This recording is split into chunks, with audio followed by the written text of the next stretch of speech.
प्रिय दर्शकों, नमस्कार। एक बार फिर से उपस्थित हूँ आप सबके सामने विश्लेषण जन्म कुंडली का इस कार्यक्रम के अंतर्गत। आज जो आपके सामने कुंडली लेकर के आया हूँ, ये कुंडली आई है मेरे पास फतेहपुर उत्तर प्रदेश से। आइए शुरू करते हैं आज का कार्यक्रम। कहीं नहीं जाना है, बिल्कुल बन के रहिएगा। कई बार अब जैसे जैसे लोगों के ऊपर कली का प्रभाव बढ़ता जाएगा, वैसे वैसे शास्त्रों में लोगों का विश्वास कम होता जाएगा। और दूसरा, जिसके पास शास्त्र है वो और जिसके पास नहीं है, दोनों बराबर हो जाएंगे।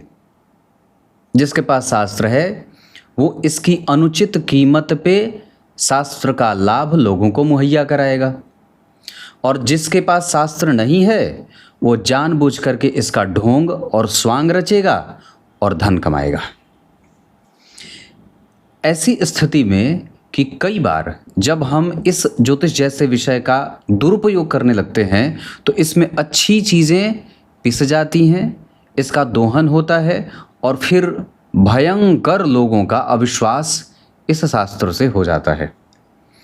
लोगों के द्वारा और ऐसे लोगों के द्वारा जिनके पास ज्योतिष विद्या नहीं होनी चाहिए, उनके पास से जा करके ठगा हुआ महसूस करते हैं। और फिर इसमें अच्छे लोग भी, जिनके पास सच्चे अर्थ में इस विषय का बड़ा ही गांभीर्य है और इसकी गंभीरता वो समझते हैं, वो भी इस चक्कर में उनका भी समाज उन पर विश्वास नहीं करता है। बहुत गहरी बात है। जैसे जैसे ये जो ज्योतिष का विषय है या धर्मशास्त्र है, पूजा पाठ है, मंत्र है, कर्मकांड है, लोग जैसे जैसे कलयुग के प्रभाव में जा रहे हैं, वैसे वैसे इन सभी विषयों से लोगों का ध्यान बढ़ रहा है और इसे प्रायः धन कमाने का प्रधान स्रोत माना गया है। मैं तो रोज़ दिन कुंडलियाँ देखता हूँ, तो जिसको कुछ भी नहीं होता है, जब वो कुछ नहीं हर जगह से फेल्योर हो जाता है, तब वो कहता पंडित जी कंसल्टेंसी दे सकता हूँ क्या, कुंडली देख सकता हूँ क्या। तो जिसका अपना भविष्य स्वतः ही कमज़ोर था, है और रहेगा, वो दूसरों के भविष्य पर मंथन और चिंतन करने चल जाता है। ज्योतिष जैसा विषय सिर्फ आपको जानकारी हो जाने से आप ज्योतिषी नहीं हो जाते। ये तपश्चर्या का विषय है, इसमें तपस्या की आवश्यकता होती है। और अगर तपस्या नहीं करेंगे या अगर आपके जीवन में तपश्चर्या नहीं है तो फिर वो विद्या किसी का भी हित नहीं कर सकती है, अहित ही करती है। आइए विषय पे लेके आता हूँ। सबसे पहले बात करेंगे पंचांग में। पंचांग किसी भी कुंडली के लिए सबसे ज़्यादा महत्वपूर्ण होता है और बिना पंचांग के अध्ययन के आप कुंडली के अध्ययन के बारे में जा ही नहीं सकते। इसमें एक बात और भी है, ज्योतिष का अर्थ सिर्फ ज्योतिष होता है, ये नहीं कि ज्योतिष भी कर रहे हैं और कुछ और भी उसके साथ कर रहे हैं ना। वो धन गलत होता है और उस तरीके से धन किसी भी तरीके से आपके पास आता है वो नुकसान ही करता है। दुनिया भर के फेल्योर ही ज्योतिषी बन रहे हैं आजकल। इसलिए मैं आप लोगों से ये बात कहता हूँ, सावधानी आवश्यक है। लाख लाख रुपए की फ़ी है लोगों की, लाख लाख रुपए की फ़ी है लोगों की, और प्रचार के बल पे दुनिया टिक रही है, ऐसे जैसे संपूर्ण वेदों के ज्ञान और जानकार वही बैठे हैं। इस वजह से मैं आप लोगों से भी बात, जब तक पूर्णतया विश्वास ना हो जाए, उसके ज्ञान को सही तरीके से टटोल और परख न लेते हैं, तब तक अपनी कुंडली उनके सामने मत उघारिए, नहीं तो दिक्कत हो जाएगी और फिर ये शास्त्र की मर्यादा भंग हो जाएगी। जन्म होता है जातक का चैत्र और फाल्गुन माह में। ऐसे लोग जो चैत्र और फाल्गुन माह में जन्मे होते हैं वो दूसरों का ख्याल रखने वाले होते हैं और खुद से ज़्यादा वो दूसरों की चिंता करने वाले होते हैं। उत्तरायण में जन्मे हैं, इस वजह से जितने भी शुभ ग्रह हैं वो सारे के सारे शुभ ग्रह बलवान होंगे। और इनके बलवान होने के कारण, जैसे उत्तरायण में सूर्य देव भी बलवान हो जाते हैं, चंद्रमा, बुध, गुरु, शुक्र, ये सब ग्रह बलवान होते हैं और इनके बलवान होने से कुंडली का बल सकारात्मक और व्यवस्थित होता है। वसंत ऋतु पे और देवगुरु बृहस्पति, तो देवगुरु बृहस्पति का प्रभाव, और देवगुरु बृहस्पति के वार में जन्मे हैं, मतलब गुरुवार को जन्मे हैं और देवगुरु बृहस्पति यहाँ देखिए बलवान होके बैठे हैं। देवगुरु बृहस्पति बलवान हो अगर कुंडली में तो वो कभी नुकसान नहीं करते, ये पहली बात। और दूसरा कि वर्गो तमोतत् स्वनवान सकास्तु व्योमस्त पाताल विलग्न भानाम वदंती नामा निमुनिंद्र जाला तत्कंटकम केंद्र चतुष्टयम च वर्गो तमोतत् स्वनवान सकास्तु। इसका अर्थ है कि अगर ग्रह वर्गोत्तम है या अपने ही नवांश में जा रहा है तो इसका सीधा और स्पष्ट उत्तर होगा कि वो अपनी दशा काल में जातक के जीवन में उसकी श्रेणी बढ़ाने का काम करता है। सेकंड क्लास से फर्स्ट क्लास, फर्स्ट क्लास से अपर क्लास, अपर से मतलब आप बढ़ते जा रहे हैं। निम्न स्तर से आपके जीवन की जो प्रगति है वो निरंतर आगे बढ़ने वाली ही होगी। और उसका एकमात्र इस विषय, ये पूरी जो इसकी जिम्मेदारी है वो आपकी कुंडली के देवगुरु बृहस्पति संभालेंगे।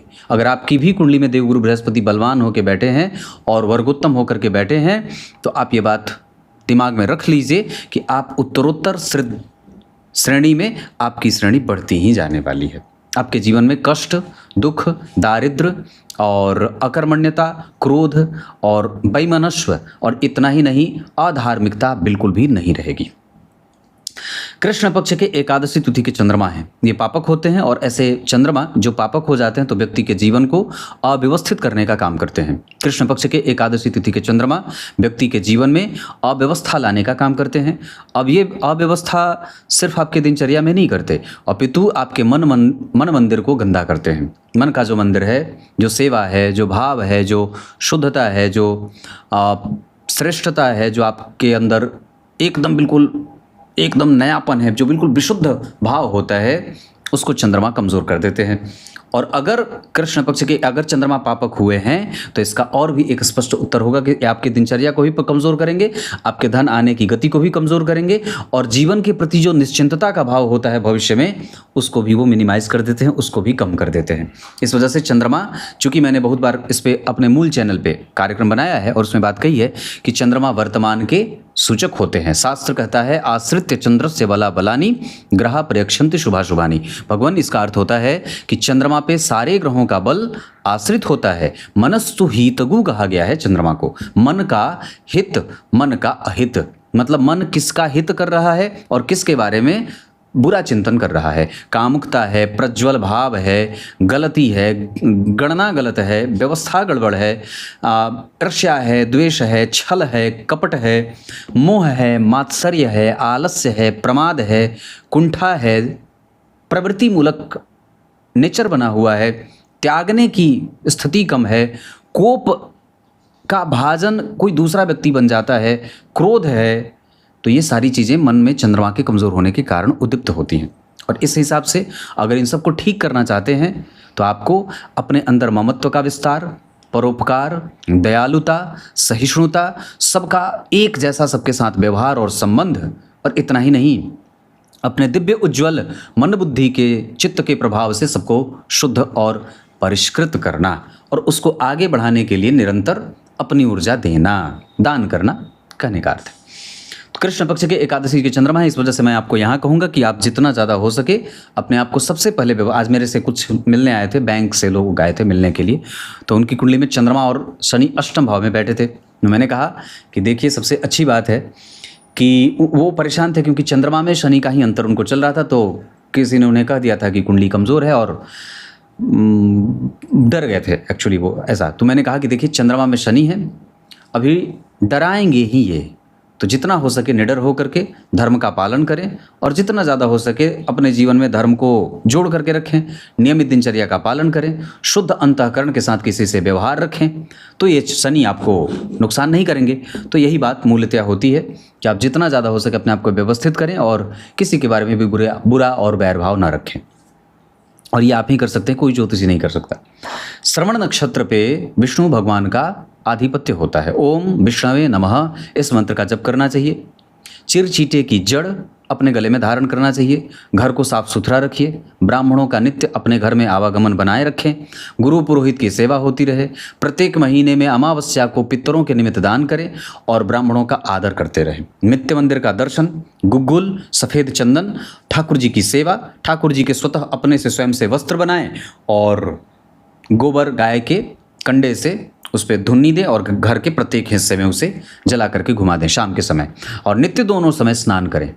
ठाकुर जी जितने प्रसन्न रहेंगे उतने ही प्रसन्न रहेंगे जितने ही आपका शरीर शुद्ध और साफ रहेगा, है ना। जिसका मुख गंदा हो, है ना, कुचैलिनम दंतमलोपधारिणम, शास्त्र में बात आई है, कुचैलिनम दंतमलोपधारिणम। जिसका दांत गंदा है और जो मैले कुचैले वस्त्र पहनता है उसके पास देवी मैया लक्ष्मी जी कभी प्रसन्न नहीं होती हैं, और वो सदैव धनवान होने के बावजूद भी दरिद्र बना रहता है। दरिद्र बना रहता है दान करने के मामले में, दरिद्र बना रहता है व्यवस्था के मामले में। तो इस वजह से दांत और कपड़े गंदे ना पहने, जितना ज़्यादा हो सके शुचिता का पालन करें। श्रवण नक्षत्र और शिव योग में जन्मे हैं, इस वजह से बहुत ज़्यादा दुनिया से कोई मतलब नहीं है और ये व्यवस्थित बनाते हैं। वैश्य वर्ण और देवगण के होने के कारण व्यक्ति का दाम्पत्य और व्यवहार बहुत अच्छा है, जहाँ व्यक्ति के अंदर राजसिक और सात्विक दोनों ही प्रकार के प्रभाव देखने को मिल रहे हैं। मतलब इस कुंडली में कमजोरी पंचांग में कृष्ण पक्ष के एकादशी तिथि के चंद्रमा का और एक की वैश्य वर्ण, हालांकि वो भी ठीक है, वैसे कोई बहुत ज़्यादा खराबी वाली और घबराने वाली बात नहीं। तो ये आपकी कुंडली का पंचांग है। अब इसके बाद मैं आपको ये बताऊंगा कि कुंडली में कौन से ग्रह किस राशि में कितने अंश और किस नक्षत्र में बैठे हैं। अब आपका ध्यान मैं इनकी कुंडली में, जिनकी कुंडली है, सबसे पहले लग्न कन्या लग्न की कुंडली बनी है और राशि बनी है इनकी मकर राशि। मतलब लग्न के अधिपति बुध हो गए और राशि के अधिपति शनिदेव हो गए, जो यहीं बैठे हैं। पर सामान्यतया बड़ी अच्छी बात क्या है कि पंचम भाव में पंचमेश, पंचम भाव में लाभेश, पंचम भाव में पराक्रमेश और पंचम भाव में धन भाव के स्वामी, इन सबके साथ राहु का संबंध है। तो पराक्रमेश के साथ राहु व्यक्ति को मेहनती बनाएंगे और भाई बहनों से झगड़ा भी करवाएंगे। शनि और मंगल का पंचम भाव में बैठना व्यक्ति को टेक्निकली स्ट्रांग करेगा और जबरदस्ती अपने हिस्से की चीज़ प्राप्त करने वाला बनाएगा। मतलब जो उनका अधिकार है उस अधिकार से व्यक्ति अपने आप को वंचित नहीं रखना चाहता है और अपने हिस्से की वस्तु के लिए किसी भी स्थिति तक जाने को तैयार रहता है। लग्न जो बना है वो 9 अंश 58 कला का बना है, उत्तरा फाल्गुनी का। अब ज़रा ध्यान से देखें तो 9 अंश का लग्न कमज़ोर नहीं होता, ये बहुत ही श्रेष्ठ लग्न होगा और बहुत प्रबुद्ध भी नहीं है। पर हाँ, यहाँ व्यक्ति को निर्णय, एक समुचित शुद्ध आयु और बेहतरीन व्यक्तित्व का निर्धारण और निर्माण करने में सहायता करेगा। लग्न के अधिपति जन्म कुंडली में बुध बनते हैं अगर वो सप्तम भाव में बैठे हैं सूर्य के साथ। तो जरा ध्यान से देखें तो लग्न और 12वें भाव के स्वामी सप्तम में बैठ गए। यहाँ लग्नेश मीन राशि में बैठे हैं और नवांश कुंडली में तुला राशि में। और जरा ध्यान से देखें तो यहाँ के अधिपति जन्म कुंडली में पंचम में बैठे हैं, अष्टमेश पंचम में, अष्टमेश पंचम में, अष्टम भाव के स्वामी लग्न में। अब ज़रा ध्यान से देखें तो जब कभी भी अष्टम भाव का संबंध लग्न या किसी अच्छे भाव से हो जाता है तो व्यक्ति के जीवन में वो अष्टमेश कई तरीके की समस्या देने वाले होते हैं। छुपे हुए शत्रु भी उसके जीवन में रहते हैं और उस दशा काल में व्यक्ति को अपने स्वास्थ्य और अपनी चिंता के साथ अपनी रणनीति पे विशेषतया काम करने की आवश्यकता होती है। मतलब ये कब होगा? जब जब मंगल, जब जब शुक्र और जब जब गुरु पैदा होंगे दशा में, अंतरदशा में, तब तब व्यक्ति को दिक्कत होगी। अब जरा ध्यान से देखें तो राहु जो बैठे हैं वो पंचम भाव में पंचमेश के संग बैठे हैं और यहाँ लगभग सारी चीज़ें अच्छी हैं क्योंकि मंगल भी उच्च के हैं और शनि भी स्वग्रही हैं, शुक्र भी मित्र के साथ मित्र की राशि में हैं और चंद्रमा तो मकर राशि का निर्माण कर ही रहे हैं। इसका अर्थ होगा कि वहाँ पे लगभग बैलेंस्ड चक्र बन रहा है, वो भाव बहुत व्यवस्थित हो रहा है और इस अवस्था में व्यक्ति क्रिएटिव होता है, अपनी बुद्धि, अपनी विद्या, अपने विवेक के बल पे खूब सारा धन कमाने वाला भी होता है। आधुनिक शिक्षा का प्रणेता, सबके लिए विचार करने वाला और किसी के भी मदद के लिए हमेशा तैयार रहने वाला, मददगार की मदद करने वाला होता है और निश्चित रूप से ज़रूरत पड़ने पर अपने सामर्थ्य से बढ़कर के धर्म की सेवा और सुरक्षा करने वाला भी होता है। टेक्निकली बहुत कुंडली स्ट्रांग होगी क्योंकि जन्म कुंडली के पंचम भाव पे जब शनि मंगल का प्रभाव बढ़ेगा तो पंचम भाव शुभ भाव है और जब वहाँ उस भाव का स्वामी बैठे और खास करके इस भाव के अधिपति जरा देखिएगा तो अपने भाव से लग्नेश दशम भाव के भी स्वामी होकर के लग्न को देख रहे हैं। तो एक कमजोरी भी है और एक मजबूती भी है। यहाँ सूर्य और बुध कभी कभी कमजोरी भी देंगे। कमजोरी क्यों देंगे? क्योंकि सूर्य और बुध लग्न में बलवान होते हैं लेकिन सप्तम भाव में वो बलहीन हो जाते हैं, पर गुरु बलवान होके बैठे हैं, हैं। भाव से ग्रह वर्गोत्तम है, और भाव से ग्रह वर्गोत्तम है। यहाँ पे 12 नंबर की राशि में बैठे हैं, यहाँ पे 7 नंबर की राशि में बैठे हैं। इस वजह से जातक के जीवन में वात, पित्त और कफ से संबंधित समस्या भी हो सकती है, और कई बार व्यक्ति अपने जीवन में अचानक आने वाली परिस्थितियां जो बिगड़ रही हैं, उससे उसके जीवन में विषम परिस्थितियों का निर्माण भी संभव है। मतलब हमें अपने पत्नी को, अपने दाम्पत्य को बहुत सिस्टम के साथ रखना होगा, बहुत समझदारी के साथ उसे आगे बढ़ाने की आवश्यकता होगी, अन्यथा कई बार ये गड़बड़ी भी कर सकते हैं। बहुत ध्यान से समझिएगा। उसके बाद लग्न के बाद द्वितीय खाली, लग्न खाली। लग्नेश के ऊपर किसी भी ग्रह की दृष्टि नहीं है। 2 ग्रह देख रहे हैं, एक केतु और एक शनि, दोनों ही पापक हैं। पर लग्नेश जहाँ बैठे हैं वहाँ से चौथे घर में गुरु बैठे हैं, और लग्नेश जहाँ बैठे हैं वहाँ से एकादशवें घर में ग्रहों की भरमार है। इसका अर्थ होगा कि लग्नेश अब आपको ये कहना चाहते हैं कि ये कुंडली अब कार्मिक कुंडली बन जाएगी, और मेहनत करिए, मैं आपको देने वाला हूँ। एक्सपेक्टेशन बढ़ाइए, महत्वाकांक्षा बढ़ाइए, और मैं आपको दूंगा। तो कौन देने वाले बन रहे हैं? ये सारे ग्रह देने वाले बन रहे हैं। इसमें से कोई भी ग्रह ऐसा नहीं है जो आपको देना नहीं चाहता है, सारे ग्रह देंगे। इसमें सबसे अच्छी बात है कि आपकी कुंडली के 2 केंद्रों के स्वामी होकर के गुरु केंद्र में, 2 केंद्रों के स्वामी होकर के बुध केंद्र में, और जन्म कुंडली के 12वें भाव के स्वामी सप्तम में बैठ करके लग्न को देख रहे हैं। 2 परम मित्र गुरु और सूर्य एक साथ केंद्र में बैठ रहे हैं। इस वजह से इस कुंडली का जो बल होगा वो व्यक्ति के चरित्र के निर्माण में सहायता करेगा। व्यक्ति नैतिकता का पालन करने वाला, मधुर संबंधों में विश्वास रखने वाला, और किसी को भी अपना परम शत्रु न मानने वाला होता है। विश्वास आंख बंद करके करिए, बस पराक्रम बढ़ाने की आवश्यकता होगी। आप बैंकिंग में काम कर रहे हैं, फाइनेंस में काम कर रहे हैं, शेयर बाजार में कर रहे हैं, IT में कर रहे हैं, खुद का रोजगार कुछ करके बैठे हैं, तो भी कुंडली आपके साथ सहयोगी बनेगी, क्योंकि गुरु यहाँ बैठे हैं। अब जब बात यहाँ सप्तम भाव की चल रही है तो एक बात यहाँ और बता देता हूँ। द्विस्वाभाविक लग्न की कुंडली के लिए सप्तम भाव बाधक भाव होता है। सप्तमेश बाधक भाव के स्वामी, या सप्तम भाव बाधक भाव का बाधक भाव होता है। और इस अवस्था में कि सप्तम भाव में अगर सूर्य और बुध बैठे हैं तो ये दोनों ग्रह बाधक भी हो जाएंगे। मतलब सूर्य और बुध अपनी दशा काल में कई बार आपके काम में रोड़ा भी अटकाने का काम करेंगे, और ये कई बार हो सकता है कि व्यक्ति के गलत इंटरप्रिटेशन के कारण, गलत तर्क वितर्क के कारण, कुतर्क के कारण, या कई बार बड़बोलेपन के कारण उसका काम बिगड़ भी जाए। इस वजह से भगवान आपको अपने इस अवगुण पे काम करने की आवश्यकता होगी। जितने भी ग्रह वहाँ बैठे हैं पंचम भाव में, वो सारे के सारे श्रवण नक्षत्र में बैठे हैं, और वहाँ पे शनि देव उत्तराषाढ़ा नक्षत्र में बैठे हैं, और सूर्य देव उत्तरा भाद्रपद में बैठे हैं। ये बड़ा विचारणीय होगा।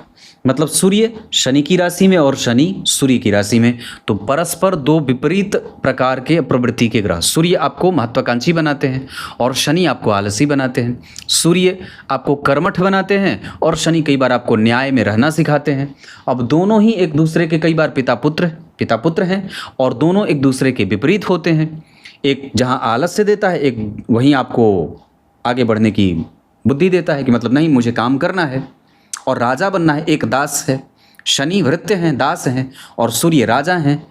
तो ये दोनों परस्पर एक दूसरे के शत्रु होते हैं। पर वस्तुतः होते एक दूसरे के ग्रहों में पिता पुत्र हैं, सूर्य पिता हैं, शनि पुत्र हैं, लेकिन दोनों विपरीत प्रवृत्ति के ग्रह होते हैं। लेकिन अगर ये दोनों परस्पर आपस में संबंध कर लेंगे तो ये दोनों की दशाएं एक साथ व्यक्ति के जीवन में बहुत बड़ा आमूलचूल, बहुत बेहतर परिवर्तन देने वाला हो जाता है। इस वजह से इस कुंडली के लिए शनि और सूर्य की दशा लाभ देने वाली दशा बन जाएगी। और मेरे हिसाब से यहाँ पे शनि और सूर्य का जो नक्षत्र परिवर्तन हुआ है वो इस कुंडली के छुपे हुए बल को जागृत करने वाला, और आपकी कई बार विषम परिस्थितियों में अचानक से जो आपको सपोर्ट मिलेगा ग्रहों का, वो इसी सूर्य और शनि के कारण मिलेगा। मतलब यहाँ पे ये बात भी बनेगी कि जब सारे ग्रह अनुकूल प्रतिकूल होते रहेंगे, यहाँ पे यही शनि और सूर्य आपका प्रत्यंतर, महादशा, अंतर, सूक्ष्मांतर, प्राणांतर में आकर के आपका काम बनाएंगे और वापस चले जाएंगे।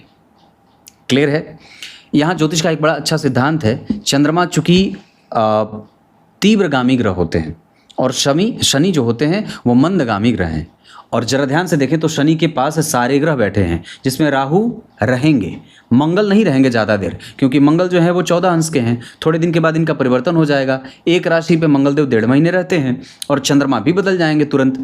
तो यहाँ पे शुक्रदेव जो हैं वो लगभग शुक्रदेव अभी 9-10 दिन रहने वाले हैं। मतलब यहाँ पे ग्रहों का जो झुरमुट लगा हुआ है, इसमें शनि हारी हुई संज्ञा के साथ हैं, लेकिन चंद्रमा अभी आएंगे और चंद्रमा इनको पराजित हुई संज्ञा को हटा करके व्यक्ति को वापस विजेता बनाएंगे। मतलब पंचम भाव का फल संपूर्णतया व्यक्ति को मिलेगा और यश मान पद प्रतिष्ठा संतान दाम्पत्य प्रेम सौहार्द विवेक विद्या बुद्धि आदि का सुख व्यक्ति को मिलता रहेगा।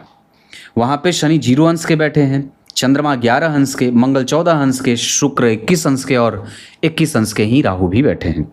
7 अंश के सूर्य बैठे हैं और 11 अंश के बुध बैठे हैं, 8 अंश के गुरु बैठे हैं और 21 अंश के केतु बैठे हैं। जरा ध्यान से देखेंगे तो लग्न का मान 9 है और जितने भी ग्रह हैं वो सब लग्न से ऊपर के अंशों में बैठे हैं, केवल गुरु को छोड़ दें तो लग्न जहां बना है 9 अंश का और उससे ऊपर जितने ही ग्रह हैं, जैसे चंद्रमा, जैसे शुक्र, जैसे बुध, जैसे, तो इस कुंडली में अगर देखते हैं तो बुध जो 11 अंश के हैं, उसके बाद चंद्रमा जो 11 अंश के हैं, उसके बाद मंगल जो 14 अंश के हैं, उसके बाद शुक्र जो 21 अंश के हैं, उसके बाद राहु जो 21 अंश 50 कला के हैं। ये सारे ग्रह आपके पक्ष में निर्णय देने वाले होंगे। और दूसरा, थोड़े बहुत कमजोरीपन के साथ देवगुरु बृहस्पति जो 8 अंश के हैं और सूर्य जो 7 अंश के हैं और शनि जो 0 अंश के हैं, वो थोड़े बहुत डिग्रेडेशन के साथ परिणाम करेंगे। क्लियर है? और नक्षत्र के हिसाब से मैंने बात कर दी। सूर्य उत्तरा भाद्रपद में शनि के नक्षत्र में, बुध उत्तरा भाद्रपद में शनि के नक्षत्र में, और शनि बुध को देख करके व्यक्ति को तकनीकी जानकारी दे रहे हैं। गुरु आर्द्रा नक्षत्र में और राहु श्रवण नक्षत्र में। तो गुरु आर्द्रा में बैठे, इस वजह से थोड़ा बहुत कमज़ोर परिणाम करेंगे, कभी कभी व्यक्ति के कारोबार को चिंता में लेके जाएंगे। और मैंने जैसे कहा है कि वो 8 अंश के हैं, लग्न से कम अंशों पे उनका मान है, इस वजह से कभी कभी वो आपको घबराहट और बेचैनी भी देंगे। हालांकि वर्गोत्तम होने के कारण यह आपके जीवन में प्रोग्रेस डालने वाला ग्रह बनेगा। 11वें भाव में केतु आपको बहुत ज़्यादा मतलब एग्रेशन नहीं देंगे, वो थोड़ा बैलेंस करना होगा। लोगों के ऊपर दया करना, थोड़ा सहिष्णु होना, हिंसा में विचार न रखना और जितना ज़्यादा हो सके सोबर और सिंपल प्रवृत्ति का बनाएंगे। अपनी दशा काल में ये चीज़ें और भी ज़्यादा बढ़ ही जाती हैं। नवमांश चक्र में लग्न कुंडली के 7वें भाव के स्वामी यहाँ के लग्नेश सूर्य इस कुंडली के 6वें भाव के स्वामी होकर के बैठे हैं। आगे बुध का बैठना, ससुराल से अच्छा संबंध, यहाँ शुक्र और राहु पत्नी के कारण व्यय या पत्नी के ऊपर व्यय, विवाह बचाने के लिए लुंज पुंज, मतलब विवाह बचाने के लिए जो कोशिश होती है वो नवांश कुंडली के 3रे भाव से देखी जाती है। तो जब कभी भी नवांश कुंडली के 3रे भाव में अगर कोई शुभग्रह बैठा होता है तो वो इस बात का प्रदर्शन करता है कि सामने वाला, मतलब ये जिनकी कुंडली है, अगर यहाँ पे शुभग्रह बैठा होता तो ये बात निकलती कि व्यक्ति विवाह बचाने में संपूर्णतया एनर्जी डालने वाला है। लेकिन यहाँ मंगल बैठे हैं, इस वजह से विवाह बचाने में व्यक्ति कोशिश कम करता है। गुरु यहाँ स्वग्रही बैठे हैं, लग्नेश होकर के बैठे हैं, चतुर्थेश और सप्तमेश होकर के केंद्र में बैठे थे। जहाँ बैठे थे उस भाव के अधिपति के राशि के साथ परिवर्तन कर रहे हैं। गुरु और बुध का परिवर्तन राजयोग बनेगा। यहाँ गुरु लग्नेश होकर के 10वें में बैठे हैं, चतुर्थ को देख रहे हैं। चतुर्थ भाव के स्वामी अष्टम में बैठ रहे हैं, अष्टमेश पंचम में राहु के साथ बैठ रहे हैं, इस वजह से थोड़ी बहुत चिंता। लेकिन यहाँ जो गुरु का प्रभाव है वो बहुत ही व्यवस्थित है और व्यक्ति को एक श्रेष्ठ दाम्पत्य का इशारा, दाम्पत्य टूटने नहीं वाला। और द्वितीय भाव में चंद्रमा जो बैठे हैं वो विवाह को कोमलता और निश्चित रूप से श्रेष्ठता प्रदान करते हैं, क्योंकि गुरु की दृष्टि उस भाव पे है। साथ ही साथ व्यक्ति के पास करने को काम सदैव ही रहेंगे। नवांश कुंडली में अगर गुरु और सूर्य यहाँ केंद्र में नहीं होते तो सूर्य भी वर्गोत्तम और गुरु भी वर्गोत्तम, 2 ग्रह जन्म कुंडली के प्रथमतया भाव से वर्गोत्तम हो गए। उसके बाद देखिए यहाँ शुक्र राहु के साथ बैठे हैं, यहाँ शुक्र राहु के साथ, तो यहाँ भी 2 ग्रह वर्गोत्तम हो गए। यानी कि सूर्य, गुरु, शुक्र और राहु 4 ग्रह वर्गोत्तम हो गए। अब ज़रा ध्यान से देखेंगे तो केतु यहाँ वर्गोत्तम हो ही गए। शनि जो है वो यहाँ मकर राशि में बैठे हैं, यहाँ पे शनि मकर राशि में बैठे हैं। इसका अर्थ क्या हुआ कि जन्म कुंडली में कितनी अच्छी बात हो गई, सोचिए। गुरु वर्गोत्तम यहाँ भाव से, सूर्य वर्गोत्तम भाव से, शनि वर्गोत्तम राशि से, और उसके बाद शुक्र यहाँ मकर में और यहाँ पे शुक्र मकर जो है वो भाव से वर्ग उत्तम। तो इसका अर्थ है कि 1 2 3 4 4 ग्रह टोटल वर्ग उत्तम है। ये सामान्य व्यक्ति की कुंडली नहीं हो सकती है। और मैं ये बात डंके की चोट से कहता हूँ, या तो आप अपनी एनर्जी पहचान नहीं रहे, या तो फिर आपको और आगे बढ़ने के लिए अभी और मेहनत करने की आवश्यकता होगी। और मैं समझता हूँ कि ये कुंडली कभी भी पीछे मुड़ करके नहीं देखे। अगर ऐसा होता है तो कुंडली के बैठे ग्रह आपके साथ पूरी ऊर्जा के साथ खड़े हैं जी। दशमांसा चक्र को देखिए, यहाँ भी केंद्र में गुरु, यहाँ भी केंद्र में गुरु और यहाँ भी केंद्र में गुरु। ये कोई सामान्य बात है क्या? बिल्कुल भी नहीं। उसके बाद यहाँ शुक्र राहु के संग, यहाँ शुक्र राहु के संग और यहाँ शुक्र राहु के संग। इससे बढ़िया धनव योग तो होता ही नहीं है। शुक्र अगर राहु के संग है तो व्यक्ति इतना धनवान होता है कि यहाँ रहता है तो अनंत तक की यात्रा करता है, मतलब महाधनवान होता है। महाधनी योग इसको बोलते हैं। यहाँ पे जो शनि बैठे हैं वो उच्चाभिलाषी बैठे हैं, तुला की तरफ बढ़ रहे हैं। यहाँ जरा देखिएगा तो बुध द्वितीय भाव के स्वामी होकर के सप्तम भाव में और सप्तमेश द्वितीय भाव में। यहाँ गुरु और बुध का परिवर्तन राजयोग, यहाँ शनि और बुध का परिवर्तन राजयोग। गुरु जन्म कुंडली में बैठे हैं कौन होकर के? पंचम भाव के स्वामी होकर के लग्न में बैठे हैं। पंचम भाव के स्वामी होकर के लग्न में बैठ गए, नवम को देख लिए, और साथ ही साथ नवम भाव के स्वामी दशम में बैठ गए। एक सिद्धांत और याद आ गया, नवम भाव के स्वामी जब कभी भी दशम में बैठते हों या दशम भाव के स्वामी जब कभी भी नवम में बैठते हैं और उसके साथ अगर राहु हो जाते हैं तो ये महान राजयोग बन जाता है। उसके बाद यहाँ राहु त्रिकोण में बैठे हैं, तो अब राहु जब त्रिकोण में बैठेंगे, अभी मैंने कल ही अपने मेन चैनल पे इस विषय पे कार्यक्रम बनाया था कि अगर राहु त्रिकोण में बैठे होते हों तो इस कुंडली के लिए बुध की दशा, गुरु की दशा, शनि की दशा और शुक्र के साथ चंद्रमा की दशा, सारे ही ग्रह आपके अनुकूल परिणाम देने वाले हो जाते हैं। अभी मैंने कल ही अपने मेन चैनल पे इस विषय पे कार्यक्रम बनाया था कि राहु अगर लग्न, चतुर्थ, दशम, नवम या पंचम में बैठे हों तो जन्म कुंडली के जितने भी योग कारक ग्रह होते हैं वो भी अच्छा परिणाम देने वाले हो जाते हैं। ये बात याद रखिएगा। तो इतने सारे मतलब अच्छे राजयोग बने हैं। उसके बाद देखिए जरा यहाँ पे, तो लाभ भाव के स्वामी सप्तम में बैठ करके लग्न को देख रहे हैं और लाभेश और सप्तमेश का संबंध बन रहा है। तो कल को अगर मन करे तो आप शनि और बुध की दशा अंतरदशा में व्यापार भी कर सकते हैं।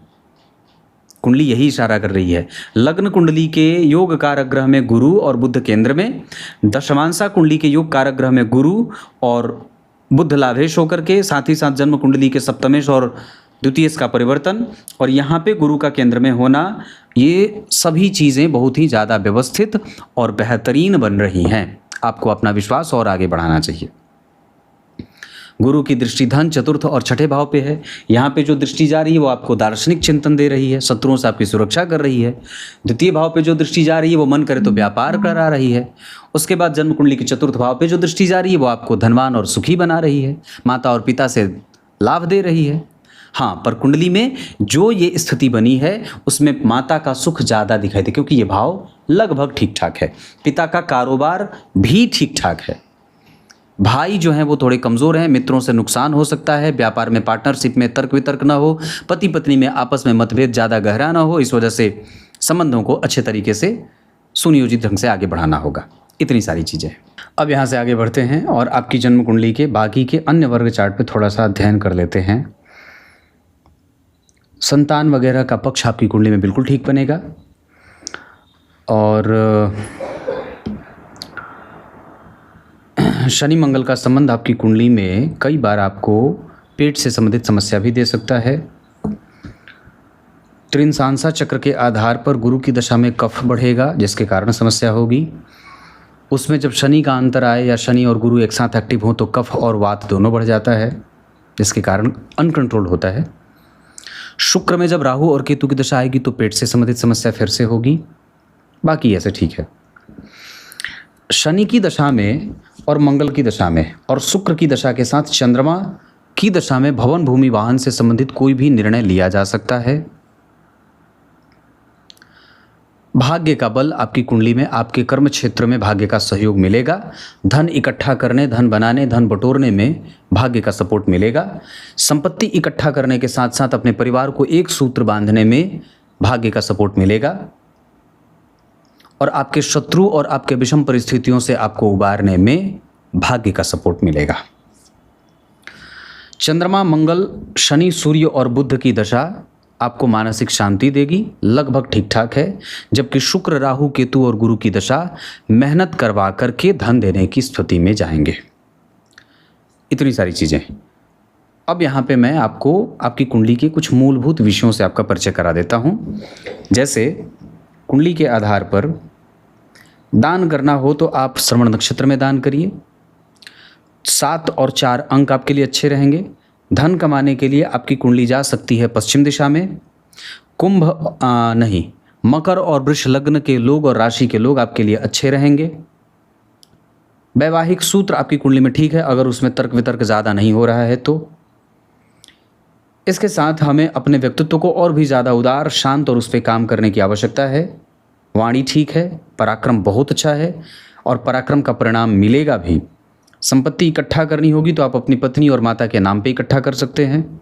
आभूषण और जमीन में निवेश ज़्यादा अच्छा रहेगा।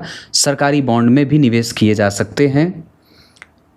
फाइबर और धातु में भी निवेश किए जा सकते हैं। विद्या, अध्ययन, बुद्धि ये सब ठीक है। नौकरी और व्यापार लगभग सामान्यतया संतुलित हैं, ठीक ठाक हैं। कंसंट्रेशन पे फोकस बढ़ाने की आवश्यकता। नित्य देवी मैया के मंदिर का दर्शन।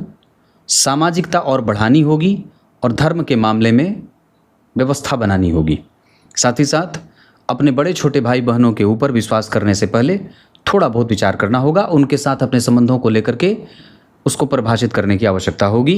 ऋण का लेन देन करने से बचना चाहिए। और कई बार व्यक्ति को जो राजनीतिज्ञ लोग होते हैं उनसे षड्यंत्र या उनके षड्यंत्र में उलझने का योग भी लगा हुआ है। ऐसा भी है क्योंकि सूर्य के ऊपर शनि का प्रभाव है, जो 12वें भाव के स्वामी है सूर्य, और शनि 6ठे भाव के स्वामी है। तो इन दोनों की दृष्टि संबंधों के कारण या दृष्टि में होने के कारण कई बार जीवन में विषम परिस्थितियों का निर्माण भी ये ग्रह करा देते हैं। इसके बाद और भी चीज़ें जो मैं बता दूं, उत्तरा भाद्रपद, श्रवण, भरणी, उत्तराषाढ़ा, पुष्य, हस्त और स्वाति ये नक्षत्र किसी भी कार्य को करने के लिए उत्तम रहेंगे। वर्तमान में जो दशा चल रही है उसके आधार पर गुरु में केतु की दशा, गुरु में शनि और राहु की दशा, शनि में गुरु और केतु राहु की दशा, और उसके साथ शनि में बुध की दशा कष्ट देने वाली हो सकती है। मारक ग्रहों की अगर चर्चा करेंगे तो आपकी कुंडली में शुक्र और शुक्र के साथ राहु और शुक्र के साथ राहु, केतु और गुरु ये मारक ग्रह की भूमिका में होंगे। जन्म कुंडली में द्वितीय भाव पे शनि का संबंध है, गुरु भी देख रहे हैं। धन कमाने के लिए आप जो भी मेहनत कर रहे हैं ग्रह आपके साथ न्याय करेगा। जीवन पर्यंत इस कुंडली को अगर रत्न की आवश्यकता होगी तो गुरु का रत्न पुखराज सदैव अच्छा रहेगा। पीपल के वृक्ष की जड़ मैंने, चिरचीटे की जड़ मैंने कही है, ये सब आपको करना चाहिए। दही, शहद, हल्दी और खड़े मसाले का दान भी आपको करना चाहिए। तब तक के लिए